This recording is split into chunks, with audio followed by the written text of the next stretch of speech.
To all student. जैसे कि हम आपसे स्टडी आपके हम डिस्कस कर रहे थे क्लोनिंग संवाहक के बारे में कि वह एक संवाहक के बारे में डिस्कस कर रहे थे। एक मतलब एक तरह का वाहन है। एक वाहन के मतलब एक आनुवांशिक अभियांत्रिकी में एक वाहन के बारे में हम डिस्कस कर रहे थे, उसमें हम चर्चा कर रहे थे। सबसे जो महत्वपूर्ण होता है आनुवांशिक अभियांत्रिकी में 2 चीज़ें होती हैं। एक होता है आपके वाहन का सिलेक्शन मतलब वाहन का चुनाव करना और दूसरा होता है प्रतिबंधन एंजाइम का चुनाव करना। अगर आपने ये 2 सही तरीके से कर लिए ना, तो समझिए कि आपका 50% ठीक है, 50% आपकी आनुवांशिक अभियांत्रिकी सफल हो गई। बट अगर गलती आपने अगर कर दी आनुवांशिक अभियांत्रिकी में गलत प्रतिबंधन चुनाव करने में या गलत तरीके से आपने जो वाहन का चुनाव करने में, तो आपका 50% आपकी पहले ही गलत हो गया। तो मतलब आने वाला 50% वैसे ही गलत होना है। ठीक है? तो शुरू के अगर 50% आपके सही हैं, तो आगे आने वाले 50% के सही होने के चांस बढ़ जाते हैं। लेकिन आपके पहले ही 50% गलत है, तो आगे तो 50% गलत होना ही है। इसलिए हम आपसे क्लोनिंग संवाहक के बारे में डिस्कस कर रहे थे। तो क्लोनिंग संवाहक में हमने क्या-क्या देखा? हमने देखा कि 3 तरह के क्लोनिंग संवाहक हैं आपके कोर्स में, जो आपके आरबीएससी में है, सीबीएसई में तो कम है, बल्कि आपके में ज़्यादा दे रखे हैं। प्लाज़्मिड, ओके, बैक्टीरियोफेज और कॉस्मिड। और अगर जैसे कुछ बच्चों के मन में है कि सर सीबीएसई की नोट्स है क्या? ऐसा नहीं बेटा, ये प्योर आपके आरबीएसई के नोट्स हैं। ये प्योर आरबीएसई के नोट्स हैं आपकी, चिंता मत कीजिएगा। ये प्योर आरबीएसई के नोट्स हैं, आपका आरबीएसई का ही कंटेंट है। जो कि सीबीएसई के अंदर कॉस्मेट नहीं है। बैक्टीरियोफेज के बारे में कोई डिस्कशन नहीं है, लेकिन आपके में है। तो मैंने बैक्टीरियोफेज आपको समझाया। आपका क्वेश्चन एक बार आया है कि लैम्ब्डा फेज जो होती है, लैम्ब्डा फेज जो है उस वो क्यों ज़्यादा बेहतर होते हैं MI13 की तुलना में, तो वो मैंने आपको समझाया। तो चिंता मत कीजिए, जो चीज़ है जो चीज़ आपके कोर्स में है अब वही कर रहे हैं। सीबीएसई का अलग है तो सीबीएसई अलग है, आरबीएसई अलग है तो आरबीएसई अलग है। कुछ चीज़ों का ही डिफरेंस आता है, कुछ चीज़ों का अंतर आता है, वो मैं आपको मैं वो वही मैं सारे अंतर लेके चल रहा हूँ, ठीक है? और जो चीज़ है आपको वो मैं आपको अच्छे से पढ़ा रहा हूँ, उसकी अगर आपको लग रहा है कि आपको कुछ चीज़ समझ में नहीं आ रही है, तो मुझे ज़रूर बताइएगा। अब हम क्लोनिंग संभाग के बारे में थोड़ा-सा और कोशिश करते हैं जानने की। देखिए, मैंने आपसे लास्ट लेक्चर में मैंने डिस्कस किया था पीबीआर 322 के बारे में कि पीबीआर 322 एक तरह का एक कृत्रिम प्लाज़्मिड होता है, क्योंकि जो प्लाज़्मिड आपके बैक्टीरिया से ई कोलाई से जो प्लाज़्मिड निकाला जाता है, उसमें इतनी ताकत नहीं होती, उसमें इतनी कैपेबिलिटी नहीं होती, उसमें इतनी शक्ति नहीं होती कि वो संवहन का काम कर सके। तो उसको बनाना पड़ता है संवहन के लिए उसको तैयार करना पड़ता है। तो इसकी जगह संवहन को तैयार करने के लिए उसमें बहुत जगह जीन लगाए जाते हैं। उसमें प्रतिजैविक के जीन लगाए, आपने एम्फिसिलिन के जीन लगाए जाते हैं, टेट्रासाइक्लिन के जीन लगाए जाते हैं, प्रतिबंधन एंजाइम्स के लिए जहाँ वो कट कर सकता है उसके जीन लगाए जाते हैं। ओआरआई तो पहले से उसके अंदर उपस्थित होता है, ठीक है? जो किसी भी एक सफल संवाहक कैरियर के अंदर संवहन के अंदर 3 तरीके के आपकी चीज़ें होनी बहुत ज़रूरी है। एक ओआरआई ज़रूरी है, एक वर्ण योग्य चिन्ह होने ज़रूरी है और तीसरा उसके अंदर आपके जो तीसरा है वो उसके अंदर होना चाहिए आपके मतलब क्लोनिंग स्तर होने बहुत ज़रूरी है। तो 3 भाग हैं जो किसी भी एक संवहन डीएनए के अंदर होना चाहिए, एक संवाहक के अंदर होना चाहिए।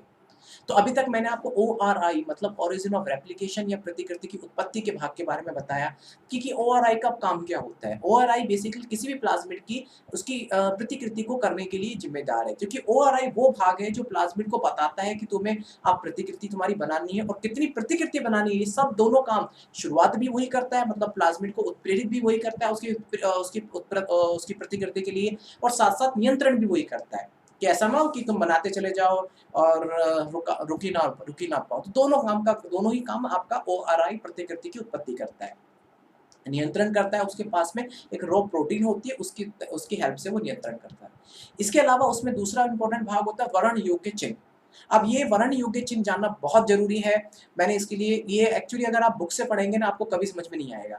इसलिए मैंने कुछ एनिमेशन तैयार किया है जिससे कि आप उसको मैं आपको मैं अच्छे से समझा पाऊँ। ठीक है?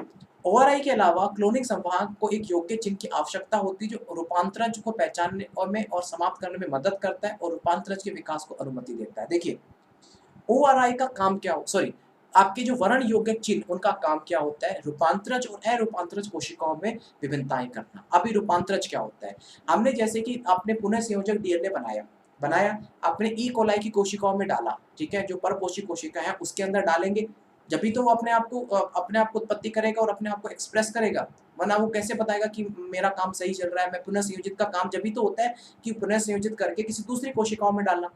तो जब आपने अब देखिए क्या होता है, जब आप पुनः संयोजित करके मान के चलो आपने बहुत सारी कोशिकाओं में डाला, हो सकता है कि कुछ कोशिकाएं उसके पुनः संयोजन को ले लें और कुछ से कोशिकाएं ना लें, और जो कोशिकाएं उस पुनः संयोजक डीएनए को अपने अंदर अवशोषित कर लेती हैं, अपने अंदर ले लेती हैं, उसको रूपांतरित कोशिकाएं कहते हैं, रूपांतरज कहते हैं, और या जो नहीं कर पाती है उसको अरूपांतरज कहते हैं। तो रूपांतरण वो प्रक्रिया है जिसके माध्यम से एक परपोषी जीव में डीएनए के खंड को प्रवेश करवाते हैं, मतलब हम पुनः संयोजित डीएनए को हम प्रवेश करवाते हैं, वो एक रूपांतरण होता है। और जिस कोशिका के अंदर ये रूपांतरण सफल हो जाता है उसको हम रूपांतरज कोशिकाएं कहते हैं, और जिस कोशिका के अंदर रूपांतरज नहीं हो पाता है उसको हम अरूपांतरज कहते हैं। सो आमतौर पर प्रतिजैविक जैसे एम्पिसिलिन, क्लोरोफेनिकॉल, टेट्रासाइक्लिन, कैनामाइसिन, ये सभी प्रतिजैविक के एंटीबायोटिक है जो मार्केट में भी मिलते हैं, ठीक है। उनकी जीन को ई कोलाई के लिए चुनिंदा मार्कर माने जाते हैं या चुनिंदा चिन्ह माने जाते हैं। मार्कर की जगह आप चिन्ह लिख सकते हैं, उसको चुनिंदा चिन्ह माने जाते हैं जो एक्चुअली वर्ण योग्य चिन्ह की तरह काम करते हैं। समझ में आ गया? हाँ, अब आपकी मर्जी है उन चारों में से, जैसे कि और भी हो सकते हैं, मतलब और भी प्रतिजैविक आप उपयोग कर सकते हैं, लेकिन हम यहाँ कौन से उपयोग कर रहे हैं? एम्फिसिलिन और टेट्रासाइक्लिन का हम उपयोग कर रहे हैं, जो आपको ये बताएंगे कि इस कोशिकाओं में रूपांतरण हो चुका है, इस कोशिकाएं, ये ई कोलाई की कोशिकाएं इस पुनः संयोजक डीएनए को अंदर ले चुकी हैं, अवशोषित कर चुकी हैं, और ये कोशिकाएं नहीं ली है, तो हम उसको अलग कर सकते हैं। वरना क्या होगा, ऐसा ना हो कि हम आगे का काम आज रूपांतरज कोशिकाओं पे कर ले, हमें क्या पता है कि अरूपांतरज इसने लिया है नहीं लिया है कोशिका ने पुनः संयोजक डीएनए, थोड़ी ना वो क्या कहते हैं खुद ई कोलाई बताएगा अरे अरे मैंने पुनः संयोजक डीएनए को ले लिया, अब खुद थोड़ी ना बताएगा, ये तो हमें ही पहचानना है, ये हमारा ही काम है। तो इन प्रतिजैविक जीन की मदद से हम उसको रूपांतरज और अरूपांतरज पहचानने में मदद करते हैं। ऐसा ना हो कि हम सारा काम अरूपांतरज पे कर जाएं और लास्ट में पता चला 1-2 महीने के बाद देखा रिजल्ट कुछ आया ही नहीं, परिणाम 0 आया। सामान्य ई कोलाई कोशिकाएं इनमें से किसी प्रतिजैविक के प्रति प्रतिरोध नहीं करती हैं, जबकि उत्परिवर्तित प्लाज्मिड दोनों प्रतिजैविक विलयन में जीवित रह सकता है। मैंने आपको बताया था ना कि क्यों प्लाज्मिड को हम उत्प्रेरित करते हैं, उत्परिवर्तित करते हैं, क्यों हम उसको उसमें इतने सारे छेड़खानियां करते हैं, क्यों? क्योंकि अगर आपने नॉर्मल प्लाज्मिड को लिया उसमें किसी तरह की कोई जीन नहीं होती है, और अगर आपने एम्फिसिलिन के विलयन में डाल दिया तो मर जाएंगी। इसके लिए हम क्या करते हैं, उसको उत्परिवर्तित करते हैं और उसके अंदर जीन लगाते हैं जिससे कि उन प्रतिजैविक के विलयन में वो अपने आप को सरवाइव कर सके, उसमें जीवित रह सके। जैसे मैं समझाता हूँ, मान के चलो कि आपने एक प्रतिजैविक का विलयन लिया, मतलब एक एम्पिसिलिन और टेट्रासाइक्लिन का आपने एक सॉल्यूशन बना लिया, आपने एक विलयन बना लिया, और उसमें आपने नॉर्मल उसमें कहने का मतलब नॉर्मल उसमें प्लाज्मिड को रखा। ये प्लाज्मिड है आपका, तो देखा वो जिंदा नहीं रह सकता। अब जब खुद जीवित नहीं रह सकता, अब सोचिए उसका उपयोग आप कैसे करेंगे रूपांतरज और अरूपांतरज को पहचान करने में, जो खुद जिंदा नहीं रह सकता। इसलिए हमें उसको उत्परिवर्तित करना पड़ता है। उत्परिवर्तित करने के लिए हमने क्या किया, उनमें हमने एक साइड एम्पिसिलिन की जीन लगा दी और दूसरी साइड हमने क्या किया, यहाँ पे टेट्रासाइक्लिन की जीन लगा दी। ये हमने खुद नहीं किया, ये हमने छेड़खानी की है इसके अंदर, ठीक है। और उसके बाद में जब हम उसको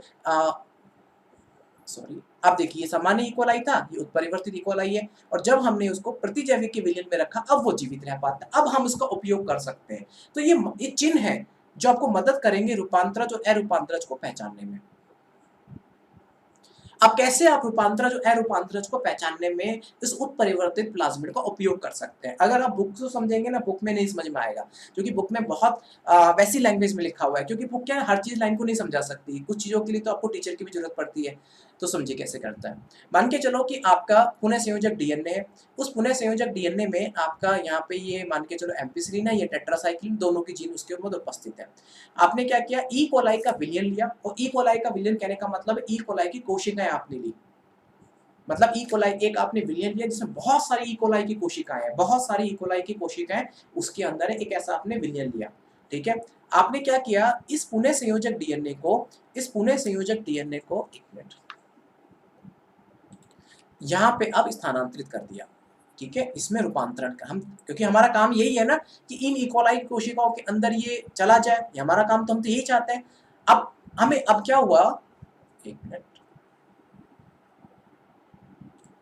अब क्या हुआ कि कुछ इस तरीके से हुआ, मतलब आपने जब ई कोलाई के अंदर डाला तो कुछ ई कोलाई ने तो इस पुनः संयोजक डीएनए को ले लिया और कुछ ई कोलाई ने पुनः संयोजक डीएनए को नहीं लिया। अब जिसने ले लिया उसको रूपांतरज कह दिया, जिसको नहीं लिया उसको अरूपांतरज कह दिया। अभी भी क्वेश्चन यही उठता है, अब आपको कैसे पता चलेगा कि इस इकोलाई कोशिकाओं ने मतलब इन इकोलाई कोशिकाओं ने, कहने का मतलब है इन इकोलाई कोशिकाओं ने, इन इकोलाई कोशिकाएं और इस इकोलाई कोशिकाओं ने कैसे ले लिए, आपको कैसे पता चलेगा? अब बताइए, पता चल रहा है आपको?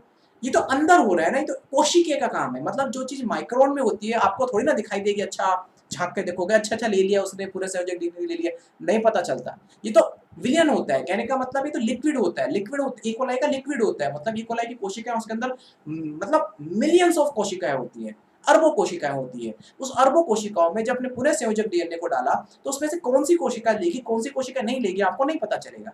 अब आपको मदद लेनी है इन चिन्ह की, इन प्रतिजैविक चिन्हों की आपको मदद लेनी है। आप कैसे लेंगे मदद, देखिए। एक मिनट, मैं इस पर है ना, इसको यहाँ पे लिखता हूँ। चलिए, अब उसमें आप एम्पिसिलिन का सॉल्यूशन डाल दीजिए। एम्पिसिलिन का जो आपका एम्पिसिलिन का जो एक मतलब सॉल्यूशन होता है, विलयन होता है, मतलब एक द्रव्य विलयन होता है, वो इसके अंदर भर मतलब बोतल से डाल दीजिए। डाल दिया, मतलब जो आपने जो बनाया ना, आपने जो क्या कहते हैं, जो भी वैसे भी जब आप प्रति, अब जैसे कि कहने का मतलब है, एक मिनट में दोबारा आता हूँ।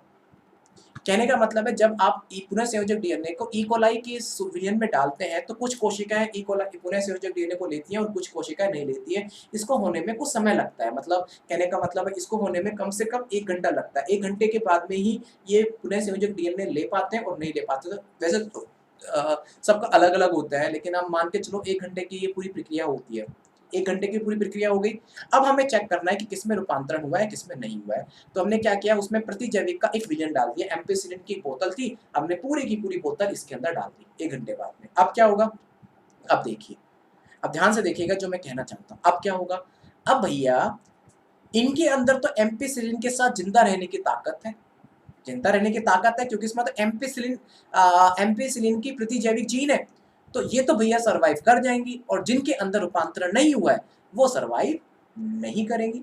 अब देखिए, कहने का मतलब है कि ये तो भैया जिंदा रह गई तो वो तो रूपांतरज, और जो जिंदा नहीं रही वो अरूपांतरज। तो कहने का मतलब है एम्पिसिलिन डालने के बाद में जो जो कोशिकाएं आपको दिखाई दे रही है ना, क्योंकि वो जिंदा है, क्योंकि उसमें एम्पिसिलिन है, तो वो रूपांतरज। और जिनमें आपको क्या कहते हैं, जो कोशिकाएं जीवित नहीं रह पाई वो है रूपांतरज। बताइए, है समझ में आ गया ना आपको? अब आपके मन में यह आएगा कि सर एम्पिसिलिन की जगह अगर आप टेट्रासाइक्लिन का विलयन डाल देते तो क्या होता? अगर टेट्रासाइक्लिन की जगह अगर क्या होता है, टेट्रासाइक्लिन हम नहीं डाल सकते, क्योंकि क्या होता है कि हम इन दोनों में से ही, मतलब ये दोनों जो जीन है एम्पिसिलिन और टेट्रासाइक्लिन, इन दोनों में से हम टेट्रासाइक्लिन जनरली सामान्यतः क्या करते हैं, टेट्रासाइक्लिन की जीन को काट कर ही अपना वांछित डीएनए जोड़ते हैं। तो अगर आपने ये मान के चलो, ये आपकी एम्पिसिलिन की जीन है, ये आपकी टेट्रासाइक्लिन की जीन है, तो आपने एम्पिसिलिन की जीन तो है ही उसके अंदर, आपने टेट्रासाइक्लिन के जीन को काट के अपना वांछित डीएनए उसमें जोड़ दिया, तो वो टेट्रासाइक्लिन के लिए कैसे प्रतिजैविक की तरह काम करेगी? नहीं करेगी। अब जब वो टेट्रासाइक्लिन के लिए प्रतिजैविक का काम नहीं करेगी तो क्या होगा? अब वो प्रतिजैविक का काम नहीं करेगी। अगर आपने यहाँ पे टेट्रासाइक्लिन डाल दिया तो सारी कोशिकाएं मर जाएंगी, क्योंकि यहाँ पे आपने टेट्रासाइक्लिन जीन को हटा चुके हो। तो फिर पता क्या चलेगा कौन सा रूपांतरज है, कौन सा अरूपांतरज है? अब जैसे एम्पिसिलिन आपने डाला, जो कोशिका जिंदा है वो आपकी रूपांतरज, और जो कोशिका मर गई वो अरूपांतरज। अब बताइए कौन सा मुश्किल है? तो इसलिए हम कहते हैं वर्ण योग्य चिन्ह, मतलब जो आपको ये बता सके कि रूपांतरज कौन सा है और अरूपांतरज कौन सा है। ठीक है, तो यही था आपका समझाने का, जो मैंने कोशिश की आपको समझाने की। बुक से नहीं समझ में आता ये। ई कोलाई के विलयन में पुनः संयोजक डीएनए को स्थानांतरित किया जाता है। कुछ समय बाद पुनः संयोजक डीएनए कुछ ई कोलाई कोशिका द्वारा अवशोषित किया जाता है। इन ई कोलाई कोशिकाओं को रूपांतरज कोशिका कहा जाता है और उस प्रक्रिया को रूपांतरण कहते हैं। वो सभी कोशिकाएं जो पुनः संयोजक डीएनए को अवशोषित नहीं कर पाते हैं उन्हें अरूपांतरज कोशिका कहा जाता है। अब रूपांतरित कोशिका और अरूपांतरित कोशिकाओं के बीच अंतर कैसे करें? तो वो जो मैंने आपको समझाया वो मैंने यहाँ पे थोड़ा लिख दिया है। दोनों रूपांतरित कोशिकाएं, मतलब दोनों रूपांतरित और अरूपांतरित कोशिकाओं को एम्फिसिलिन प्रतिजैविक विलयन में डालते हैं। रूपांतरित कोशिकाएं एम्फिसिलिन प्रतिजैविक विलयन में जीवित रहेंगी और अरूपांतरित कोशिकाएं जो हैं वो प्रतिजैविक विलयन में जीवित नहीं रहेगा। तो इसके आधार पे हम मतलब अलग कर सकते हैं कि ये आपका रूपांतरित है, ये आपका अरूपांतरित नहीं है। देखिए, निम्नलिखित विशेषताएं जो वेक्टर की क्लोनिंग की आवश्यक होती है, प्रतिकृति और वर्ण योग्य चिन्ह, जिसमें हमारे दोनों पूरे हो गए। हमारे प्रतिक्रियन की उत्पत्ति का भी भाग पूरा हो गया, वर्ण योग्य चिन्ह हो गया। अब आता है आपका क्लोनिंग स्थल। एक मिनट, चलिए, अब आता है क्लोनिंग स्थल। क्लोनिंग स्थल मतलब क्या कहने का मतलब है, क्लोनिंग स्थल मतलब प्लाज्मिड का वो भाग जहां पे हम अपना वांछित डीएनए जोड़ेंगे, उसे बोलते हैं क्लोनिंग स्थल। ठीक है। विजातीय विजातीय मतलब दूसरे डीएनए को जोड़ने के लिए सामान्यतः काम में लिए जा रहे प्रतिबंधक एंजाइम के लिए संवहन में कुछ या एक से अधिक पहचान स्थल होने चाहिए। कहने का मतलब है कि जब हम एक प्लाज्मिड में देखा हमने बहुत सारे प्रतिबंधन एंजाइम के हमने जो पहचान स्थल जोड़ रखे थे, जहाँ पे प्रतिबंध एंजाइम उस विशेष उस स्थल को पहचान के काट के अपना वांछित डीएनए जोड़ सके। तो जनरली क्या होना चाहिए कि एक डीएनए के अंदर एक से ज़्यादा पहचान स्थल होने चाहिए, जिसमें कि आप अपनी मर्जी के अनुसार हम उसमें अपना डीएनए जोड़ सकें। अपने मर्जी की जगह पे संवाहक के अंदर एक से अधिक पहचान स्थल होने पे उसके कई खंड बन जाते हैं, लेकिन जो जीन क्लोनिंग को जटिल बना देता है। देखिए इस लाइन को थोड़ा समझिएगा। हमारा जो इसे मैं आपको एक बार आता हूँ, मैं आपको इस पे समझाता हूँ। एक मिनट। देखिए, एक मिनट बेटा। देखिए, यहाँ पे अगर आप देखेंगे तो यहाँ पे आपका PST1, PUV1, EcoRI1, CLA1, hind third, BAM-HY, SAL1, PUV second. ठीक है।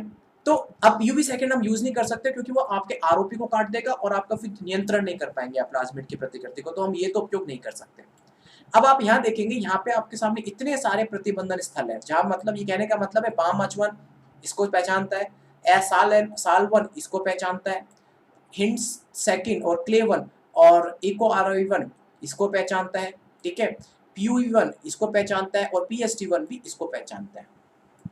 मतलब ये स्थल है वो प्रतिबंधन एंजाइम पहचानते हैं। मतलब हमने इस तरीके से अपना प्लाज्मिड बनाया है कि हम कोई भी अगर अब जैसे कि अगर मान के चलो मुझे यहाँ पे काट के लगाना है डीएनए अपना, तो हम EcoRI1, CLA1, hind third use कर लेंगे। अगर मुझे अपना डीएनए टेट्रासाइक्लिन जिन की जगह लगाना है तो हम BAM-H1 यूज कर लेंगे। मुझे अपना डीएनए यहाँ लगाना है तो हम SAL1 यूज कर लेंगे। हम जहाँ अगर मुझे अपना डीएनए यहाँ लगाना है तो ये वाला एंजाइम यूज कर लेंगे। तो हमने मतलब सारी सुविधाएं दे रखी हैं। जैसे होता है ना, कभी आप एरोप्लेन में जाते हो या फिर आप ट्रेन में जाते हो, अच्छी टिकट आप बुक कराते हो, सारी सुविधाएं आपको मिलेंगी। जैसे जो एडवर्टाइजमेंट कैसे किया जाता है, आप यहाँ पे आइए, आपको सारी सुविधाएं आपको मिलेंगी, आपको कोई चिंता करने की कोई जरूरत नहीं है। अब जरूरी नहीं है कि आप सारे एंजाइम की प्रतिबंधन स्थल लगाओ, ऐसा कोई जरूरी नहीं है। आप अपनी मर्जी से दो, जहां पे आप जोड़ना चाहते हो, एक दो एंजाइम यूज कर सकते हो। लेकिन आपने सुविधाओं के लिए बहुत सारे प्रतिबंधन स्थल तो आपने जोड़ दिए, प्रतिबंधन स्थल आपने बना दिए, लेकिन ऐसा नहीं करिएगा कि एक एंजाइम एक ही प्रतिबंधन स्थल को पहचानना चाहिए। ऐसा नहीं है कि एक एंजाइम दो से ज्यादा प्रतिबंधन स्थल को पहचान जाए। मान के चलो मान के चलो कि आपका BAM-H1 है, वो इस भाग को पहचान रहा है और इस भाग को पहचान के इसको यहाँ से कट कर देगा और यहाँ पे आप अपना मानचित्र डीएनए जोड़ सकते हो। चलो ये तो अच्छी बात है। ऐसा ना हो कि BAM-H1 आपको इसको भी पहचान जाए और इसको भी पहचान जाए, तो होगा क्या, अब वो BAM-H1 यहाँ से तो काटेगा ही काटेगा, साथ साथ वो यहाँ भी काट देगा और यहाँ पे भी काट देगा। प्रॉब्लम, एक मिनट, ओके, वो यहाँ पे भी काट देगा, यहाँ पे भी काट देगा और आपके प्लाज्मा के 3-4 टुकड़े हो जाएंगे। तो कैसे आप क्लोनिंग करोगे? ठीक है, यही मैं कहना चाहता। तो मतलब एक एंजाइम एक ही प्रतिबंधन स्थल को पहचानना चाहिए। ऐसा ना हो कि आप एक एंजाइम दो से ज्यादा स्थल को पहचान जाए और जगह जगह वो टुकड़े कर दे, और ऐसा कर दिया ना तो आपका काम खत्म हो जाएगा। ठीक है। तो इसलिए संवाहक के अंदर एक से ज्यादा स्थल होने से उसके कई खंड बन जाते हैं जो जीन क्लोनिंग को जटिल बना देते हैं। तो विजातीय डीएनए का बंधन उस दोनों प्रतिजैविक जीनों में से एक से स्थित प्रतिबंधन स्थल पे किया जाता है। उदाहरणार्थ एक विजातीय डीएनए को टेट्रासाइक्लिन स्थल से आप जोड़ सकते हैं। मतलब हम जनरली क्या करते हैं, हम जनरली अपनी क्लोनिंग को अच्छा बनाने के लिए हम दो ही जगह यूज करते हैं, एक तो ये वाला जहाँ पे एम्फिसिलिन वाला और या फिर टेट्रासाइक्लिन वाला। और हम जनरली और आपने अगर एम्फिसिलिन को रूपांतरण जो अरूपांतरित कोशिकाओं को पहचानने में उपयोग किया है तो हम टेट्रासाइक्लिन को उपयोग करेंगे। ठीक है। तो हम जनरली क्या होता है, इन दोनों में से ही एक को उपयोग करते हैं, हम दोनों में से एक को ही उपयोग करेंगे। अपने इन दोनों में से ध्यान रखना, एम्पिसिलिन और टेट्रासाइक्लिन की जगह पे ही हम अपना वांछित डीएनए जोड़ेंगे। तो हम या तो हम BAM-H1 यूज करेंगे एंजाइम कट करने के लिए, इस भाग को कट करना है तो BAM-H1 एंजाइम यूज करेंगे, या फिर PUV1 और या फिर PST1 एंजाइम यूज करेंगे इस भाग को कट करने के लिए।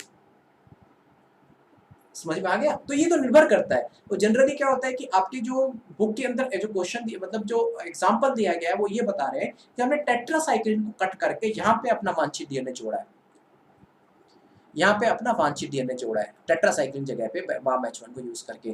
तो कहने का मतलब है जो एम्पिसिलिन है अब वो सिर्फ रूपांतरज है, रूपांतरज कोशिकाओं को पहचानने में मदद करेगा और टेट्रासाइक्लिन किसी दूसरे काम में मदद करेगा। वो मैं आपको दूसरी क्लास में समझाऊंगा, अभी नहीं समझा रहा। चलिए ठीक है, तो ये एम्पिसिलिन हो गया, मतलब यहाँ पे एम्पिसिलिन हो गया। जो एम्पिसिलिन आपका यहाँ पे जो क्या कहते हैं उसको समझा, उसको काटना है तो आपको PUB और PST1 आपको एंजाइम चाहिए, और अगर आपको टेट्रासाइक्लिन कट करना है तो आपको BAM-H1 प्रतिबंधन एंजाइम चाहिए होगा। ठीक है, सो वांछित डीएनए को वांछित बंधाव दो प्रतिजैविक जीनों में से एक में मौजूद प्रतिस्थल पे जोड़ा जा सकता है। एक लाइन गलत आ गया, ये लाइन कुछ, ये जो लिखा हुआ है ना, ये लाइन गलत आ गया। ओके, बंद कुछ ये है, कुछ गलत आ गया, इसको हटा दीजिए, टाइपिंग मिस्टेक है ये।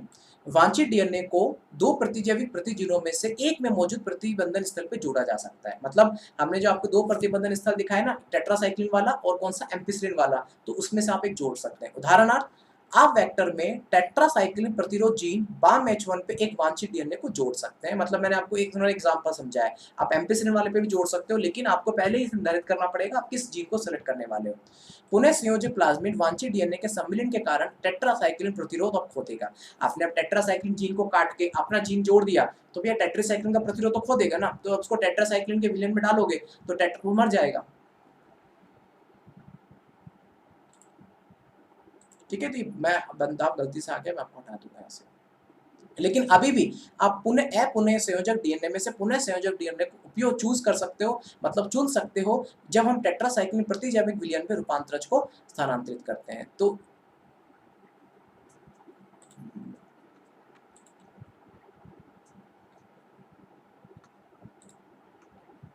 एक मिनट के थोड़ा सा हैंग कर गया। देखिए नाउ क्लोनिंग स्थल, चलो मैं अभी समझा देता हूँ आपको, आगे नहीं मतलब छोटा सा ही है, मैं अभी आपको समझा देता हूँ। देखिए एम्पिसिलिन युक्त माध्यम पे वृद्धि करने वाले रूपांतरज को जब टेट्रासाइक्लिन युक्त माध्यम पे स्थानांतरित कर देते हैं। अब देखिए रूपांतरज और अरूपांतरज होता क्या है। रूपांतरज कहने का मतलब है आपने ये तो पता चल गया कि ई कोलाई की इस कोशिका ने तो आपका डीएनए को लिया है, इस पुनः संयोजक डीएनए को लिया है, और इस कोशिका ने पुनः संयोजक डीएनए को नहीं लिया। ये तो आपने चलो विभेद कर लिया, या तो आपने अंतर कर लिया। लेकिन जिस कोशिकाओं ने लिया है, क्या आपका वो सही काम कर रहा है, या मतलब कहने का मतलब है हम क्या करते हैं टेट्रासाइक्लिन की जीन को काट के अपना डीएनए जोड़ते हैं, तो उसे हम बोलते हैं पुनः संयोजक डीएनए।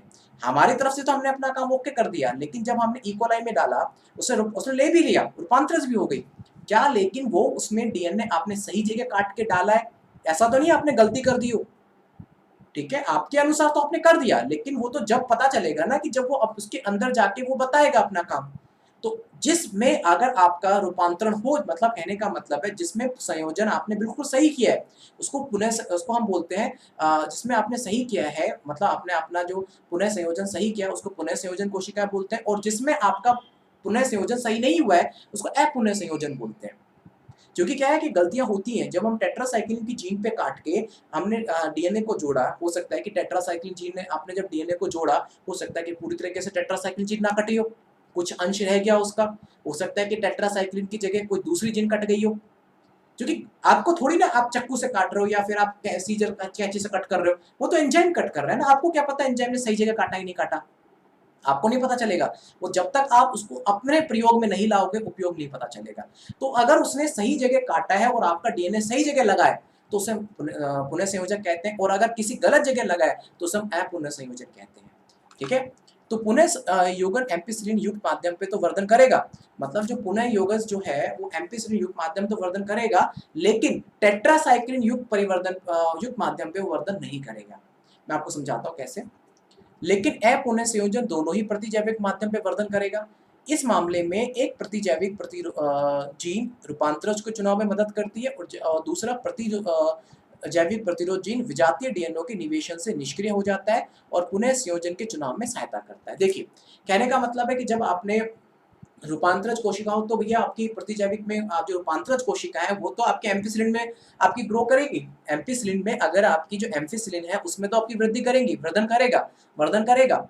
चाहे वो रूपांतरज हो चाहे अरूपांतरज हो, क्योंकि एम्फिसिलिन को हम उपयोग कर रहे थे, एम्फिसिलिन से हमने छेड़खानी नहीं की थी, तो एम्फिसिलिन का जीन तो वहीं रहेगा, तो आपको रूपांतरज और अरूपांतरज में पता नहीं चलेगा एम्फिसिलिन से। लेकिन अगर आप टेट्रासाइक्लिन डालते हो और अगर उसने टेट्रासाइक्लिन का अगर आपने सही में आपने सही जगह काटा है टेट्रासाइक्लिन को और अगर आपका वांछित डीएनए जुड़ा है, तो अब आपकी जो कोशिका है वो टेट्रासाइक्लिन के प्रतिजैवन को खो देगी और आपकी कोशिका मर जाएगी। लेकिन अगर आपके उसमें कुछ गलती हुई है, तो वो टेट्रासाइक्लिन वाली जीन अभी भी जिंदा है, तो वहाँ वृद्धि करेगा। देखिए मैं समझाता हूँ कैसे, आपको ये समझ में आ जाएगा। अगर आपको भी समझ में नहीं आया तो ये एक मिनट,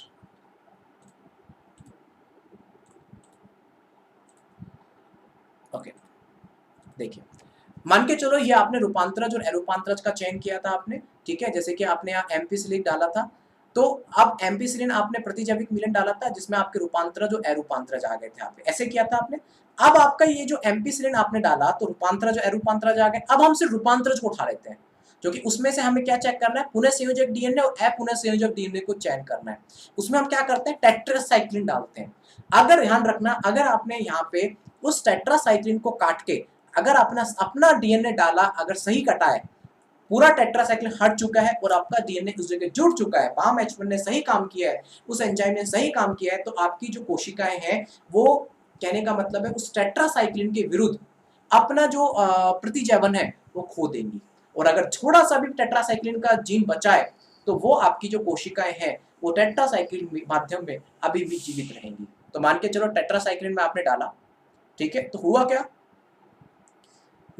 हुआ ये कि ये कोशिकाएं आपकी अपुनः संयोजक निकली, मतलब पूरी तरह से नहीं निकली, और ये आपकी जीवित रहेंगी। क्यों? क्योंकि यहाँ पे सही तरीके से नहीं कटा था।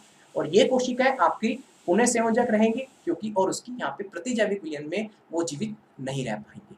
सो इस तरीके से हम उपयोग करते हैं आपका टेट्रासाइक्लिन का, और इस तरीके से उपयोग करते हैं हम एम्पिसिलिन का। क्योंकि अगर मान के चलो पुनः संयोजन हो चुका है तो टेट्रासाइक्लिन के माध्यम में वो ग्रो ही नहीं कर पाएंगे, टेट्रासाइक्लिन जीन तो कट चुकी थी ना, तो वह जीवित नहीं रहेंगे। और जो जीवित रह गया मतलब कहीं ना कहीं गलती की है, टेट्रासाइक्लिन जीन अभी भी बाकी है, ठीक है। तो इस तरीके से हम पता लगा सकते हैं। तो सॉरी, एक मिनट रुकिएगा। देखिए, तो यही कहता है कि इसमें से एक जीन तो आपको, एक जो थी ना एम्पिसिलिन की जीन, तो आपको रूपांतरज और अरूपांतरज को चयन करने में मदद करती है। और दूसरी जीन, आपकी जो दूसरी जीन है वो दूसरी जो जीन है वो बेसिकली दूसरी जो जीन है वो किस में मदद करती है, वो मदद करती है आपके पुनः संयोजन और अपुनः संयोजन को चयन करने में, ठीक है। चलिए, एक प्रतिरोधक जीन रूपांतरज और अरूपांतरज को चुनने में मदद करती है, और जबकि एक अन्य प्रतिरोध जीन पुनः संयोजक डीएनए और अपुनः संयोजक डीएनए को चुनने में मदद करती है। टेट्रासाइक्लिन प्रतिरोध जीन पुनः संयोजक और अपुनः संयोजक डीएनए में मदद करती है, और जबकि एम्फिसिलिन जीन रूपांतरज और अरूपांतरज चुनने में मदद करती है। तो यहाँ पे हमारा PBR322 कंप्लीट हो गया, जिसमें हमने ORI देख लिया, क्लोनिंग स्थल देख लिए, और आपका साथ साथ हमने क्या देख लिया, वर्ण यौगिक चिन्ह। ORI का तो प्रतिकृति में काम होता है, जो आपका जो वर्ण यौगिक चिन्ह होते हैं रूपांतरज अरूपांतरज कोशिकाओं को चिन्हने में मदद करता है। और क्लोनिंग स्थल, जहां पे आप जिस भाग को काटकर अपना डीएनए जोड़ते हो, वो जो भाग काटा आपने, उसकी जो जीन है वो आपके पुनः संयोजन और अपुनः संयोजन डीएनए को चयन करने में मदद करती है। चलिए, यहाँ तक हमारा PBR322 कंप्लीट हो गया। अब हमारा तीसरा बच्चा है कॉस्मेट, जिसको हम उपयोग कर सकते हैं। अब हम पढ़ेंगे कॉस्मेट के बारे में नेक्स्ट लेक्चर में। धन्यवाद।